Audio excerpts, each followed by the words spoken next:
নবী সাল্লাল্লাহু আলাইহি ওয়াসাল্লাম এই সওমটাকে রেখেছেন, মুহররম মাসের এই 10 তারিখের সওমটা, এবং তিনি বলেছেন যে আমি আশা করি এই সওম রাখার ফলে 1 বছরের গুনাহ আল্লাহ পাক মাফ করে দিবেন।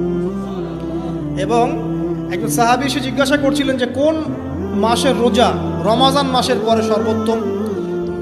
নবী সাল্লাল্লাহু আলাইহি ওয়াসাল্লাম বলছেন রমাজান মাসের পর সর্বোত্তম সওম হচ্ছে মুহররম মাসের সওম। 3-4টা বিষয় নবী সাল্লাল্লাহু আলাইহি ওয়াসাল্লাম কখনো ছাড়তেন না। ফজরের আগে 2 রাকাত সুন্নাত, মাসের 3 দিন রোজা রাখা আইয়ামে বীজের, তারপরে আপনার আরাফার সওম, এবং এই যে মুহররম মাসের সওম। এই সওমগুলো নবী সাল্লাল্লাহু আলাইহি ওয়াসাল্লাম কখনো ছাড়তেন না। আরও এসেছে একটা বর্ণনা, আমি এটা পেয়েছি ফয়জুল কালামের মধ্যে, যে আশুরার সওম রাখার পাশাপাশি ওই দিন যদি আপনি পরিবার বর্গের উপর খরচ করেন, ইনশাআল্লাহ আপনাকে সারা বছর আল্লাহর পক্ষ থেকে রিজিকের প্রশস্ততা দেওয়া হবে ইনশাআল্লাহ।